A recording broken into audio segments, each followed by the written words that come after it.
J'ai une phone farm de 96 iPhones pour être précis pour l'instant et je vais te montrer dans cette vidéo quelles sont les possibilités de monétisation grâce à cette puissance de distribution. Donc je vais pas faire une aparté dans cette vidéo sur les phone farms, qu'est-ce que c'est, à quoi ça sert, etc. Si t'as pas vu les autres vidéos sur ma chaîne, je t'invite à le faire dès à présent pour comprendre un peu mieux de quoi on parle. Maintenant on va voir tout simplement avec une phone farm qu'est-ce qu'on va pouvoir monétiser réellement. Voilà donc une légère représentation visuelle de ma phone farm avec mes 96 iPhones. Tu vois que c'est plutôt sympa et tu comprends en fait qu'avec cette force de distribution là, on peut promouvoir n'importe quoi. Parce que je peux très bien prendre par exemple les 30 phones là et faire un business. Prendre les 30 ici et faire un deuxième business. Prendre les 30 ici, faire un troisième business et garder les 6 qui restent là pour faire des tests par exemple. Ou alors je peux all-in sur un business, peu importe. En fait, on s'en fiche un petit peu parce que c'est le même process. Donc publier un business ou un autre ne me demandera pas plus de temps, pas plus d'équipe, pas des process différents.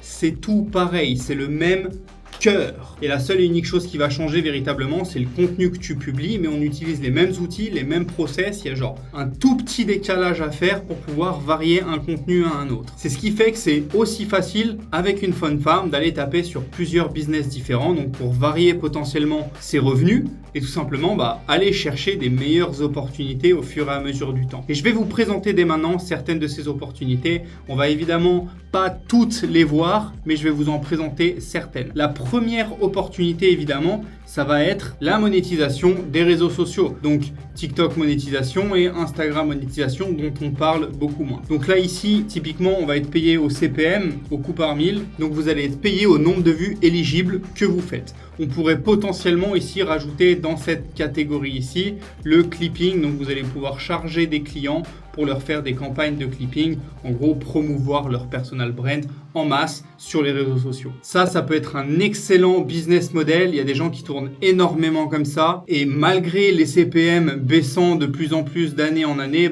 le fait que tu aies autant de masse comme ça, forcément, ça rattrape énormément. Après, moi, c'est pas un business que j'apprécie particulièrement parce que c'est pas un business, d'accord? On va être dépendant de la monétisation que certaines plateformes veulent bien nous donner. Donc, si demain TikTok baisse son CPM, je te dis vraiment une grosse connerie, de 1 dollar à 0,20 centimes, qu'est-ce que tu vas faire?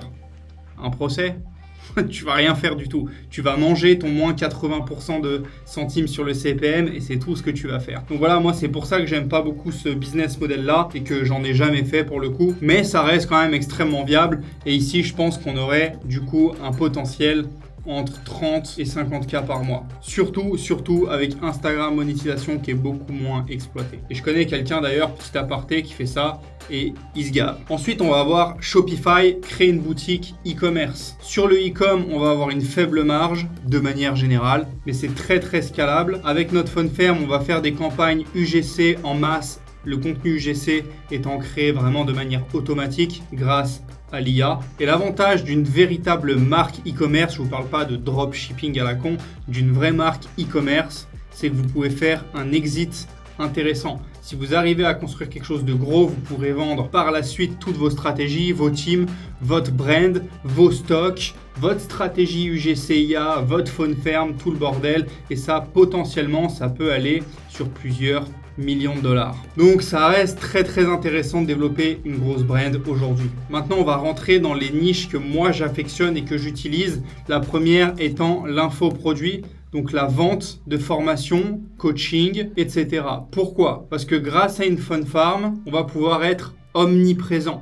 Évidemment, sur de la personal brand, il va falloir trouver des stratégies pour créer du contenu en masse. Stratégie que j'ai déjà trouvée évidemment, mais c'est pas le sujet aujourd'hui. Qui dit omniprésent dit leader de ton marché. C'est comme ça, c'est pas celui qui a le meilleur produit qui est leader de son marché, c'est celui qu'on voit le plus. Ça, c'est une règle immuable. Et l'idée, forcément, c'est que si tu es leader de ton marché parce qu'on te voit le plus et qu'en plus de ça, tu fournis le meilleur produit, mec, tu exploses tout. Parce que tu donnes des putains de résultats aux gens, tu es vu partout, tu fais potentiellement des centaines de milliers d'euros par mois. Donc potentiel, on est à plusieurs millions cash par an. En revanche, quand même beaucoup de responsabilités derrière due à la dévrabilité de ce business. Il y a une grosse dévrabilité en infoproduit faut donner du résultat à tes clients, faut les suivre sur le long terme, faut leur donner les meilleures informations, faut update la formation constamment au goût du jour, trouver les meilleures stratégies, te dépasser et aider les gens à être pédagogue, c'est pas donné à tout le monde. Et à premier lieu, évidemment, il te faut une compétence monétisable. Quand je parle de formation, bien évidemment, je parle pas de low ticket, d'accord? Le low ticket, c'est la mort des business. Si tu fais du low ticket, tu ne feras pas d'argent. Pourquoi? Parce qu'imaginons que tu vends un produit à 100 euros. Si tu veux pouvoir faire 100K par mois, il va te falloir 1000 ventes. Pour faire 1000 ventes par mois à 100 euros, courage, tu as intérêt à avoir un trafic énorme. Si tu vends ton produit, imaginons à 3000 euros, et ben pour faire 100K par mois, il va te falloir que 30 ventes, c'est-à-dire une vente par jour. Beaucoup plus facilement réalisable. Tu vas attirer des meilleurs clients, des gens qui payent mieux, des gens qui travaillent mieux, qui en ont véritablement quelque chose à faire de ton produit, qui vont le consommer, moins de remboursements, moins de problèmes, des gens qui apprennent véritablement, qui écoutent tes stratégies et qui changent leur vie pour le mieux, alors que sur l'offre à 100 balles en low ticket, tu vas pas faire d'argent, tu vas avoir des gens ingrats, beaucoup de refunds, beaucoup de problèmes, des questions stupides. On attire véritablement, j'ai fait les deux, donc je sais de quoi je parle, on attire véritablement deux types de personnes, ici et ici. Et évidemment, après, tu peux vendre des choses encore plus prestigieuses à 10K, 20K, etc., etc., même plus 100K en fonction de ta légitimité sur le marché, de ta compétence et des résultats que tu peux apporter évidemment aux clients. Donc voilà, vente high ticket, omniprésence, un excellent business. Deuxième business que je pratique moi, que je trouve extrêmement intéressant, ça va être l'affiliation casino. Je vais vous expliquer pourquoi et je rentrerai ensuite dans les détails de l'affiliation de manière générale, car il y a également des produits d'affiliation qui sont très intéressants, voire aussi intéressants que l'afficase, voire peut-être même un peu plus. Pourquoi est-ce que l'affiliation casino c'est intéressant? Parce qu'il y a plusieurs méthodes de monétisation. Nous allons avoir le rev share, le CPA, le CPM et on va avoir également l'hybride. C'est une niche très virale qui fonctionne beaucoup. Il y a beaucoup de gens qui adorent jouer au casino, c'est divertissant. Donc on va aller chercher des millions et des millions et des millions de vues. Le rev share, on va prendre un pourcentage sur les pertes de chaque joueur qu'on ramène. Ça peut être sur 5 ans, ça peut être sur 1 an, ça peut être à vie. Si c'est à vie, techniquement, vous vous construisez une retraite. Imaginons, tu prends 45%, ok ? Et tu ramènes quelques milliers de joueurs par an. Ces quelques milliers de joueurs par an vont perdre à eux tous 3 millions. Je te donne vraiment des chiffres au hasard. Et bah toi, tu vas prendre 45% de ces 3 millions chaque année, en sachant que ça s'accumule. Du coup, tu crées véritablement un effet cumulé, car tu ramènes de plus en plus de gens. Ces gens jouent, ils gagnent, ils perdent, etc. Et sur chaque perte, et bah toi, tu gagnes de l'argent. Donc ça va être pour le rev share. Ensuite, on va avoir le CPA, le cost per action. Et là, très intéressant, parce que du coup, on va pas avoir la longévité du rev share, d'accord? On va pas prendre des revenus sur le long terme, mais on va prendre un petit peu plus tout de suite. Donc par exemple, si je ramène au casino un joueur et que le joueur fait un dépôt de disons 30 $, moi, je vais recevoir du casino 110 $. Donc je suis payé 110 alors que j'ai ramené un client qui dépose 30. Pourquoi? Parce que les casinos ont compris une chose, la LTV joueur. Qu'est-ce que c'est la LTV? La Long Time Value. Donc la LTV d'un joueur de casino, ça va dépendre les casinos, ça va dépendre les pays, ça va dépendre de beaucoup de choses. D'accord? Mais marché américain, par exemple, on va être sur du 3000 $ sur 3 ans. De nouveau, c'est une grosse moyenne. Ok? On prend vraiment à la louche ici. Donc, le casino, en vérité, t'as payé 110 $, mais sur 3 ans, ils vont faire 3000 $ grâce à ton client qu'ils ont ramené. En moyenne, sur la masse de clients que tu vas leur ramener.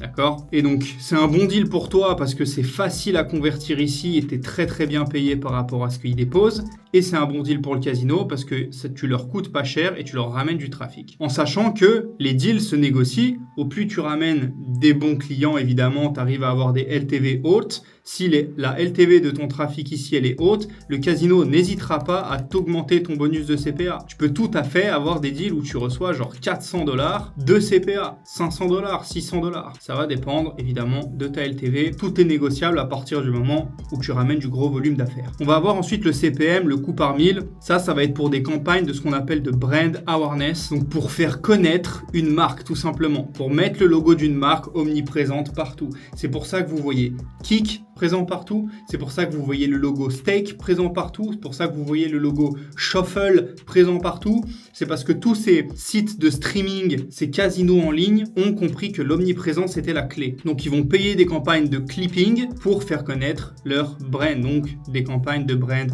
awareness. Moi, par exemple, qui fait plusieurs centaines de millions de vues par mois, avoir une offre au CPM, même à 1-2 dollars du CPM, ça serait énorme. Je ferais beaucoup d'argent. Donc si vous connaissez quelqu'un qui peut me plug avec un gros casino, qui peut me faire une offre au CPM de brand awareness, je prends, d'accord? Et ensuite, on va avoir le mode hybride. Le mode hybride, c'est du rev share plus du CPA. Et donc, le rev share plus le CPA, on va avoir évidemment moins de rev share, peut-être 20%. De nouveau, je prends des chiffres à la louche, ok? Et peut-être que 40 dollars de CPA. Mais du coup, tu as à la fois un petit ticket tout de suite, plus un peu de longévité. Donc moi, c'est pour ça que j'aime ce business d'affiliation casino. C'est très viral, c'est facile à marketer, il y a des excellents plans de monétisation, beaucoup d'argent circule dans cette industrie. On parle en centaines de milliards par an, c'est absolument énorme et les gens aiment jouer au casino, les gens aiment se divertir là-dessus. Et après, on va avoir aussi, du coup, je vous ai dit que je parlerai un petit peu plus de l'affiliation classique. On va avoir encore plus de choses en affiliation classique, d'accord? On va avoir des affiliations de MLM, on va avoir des affiliations de trading. Vous pouvez faire de l'affiliation pour des e-commerce, vous pouvez faire de l'affiliation pour des agences OF. En fait, vous pouvez faire de l'affiliation pour absolument tout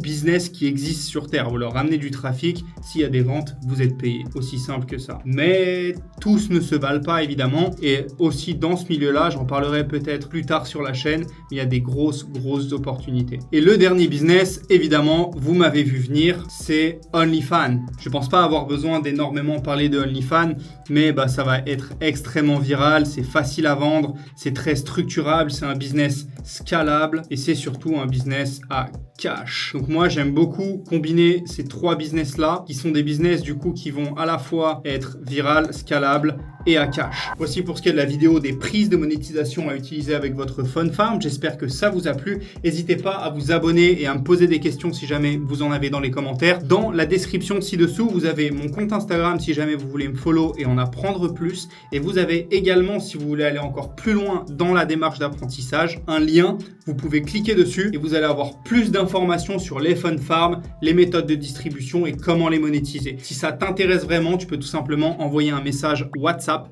directement depuis cette page. Mon ami, je te souhaite une excellente journée, soirée. Allez, ciao.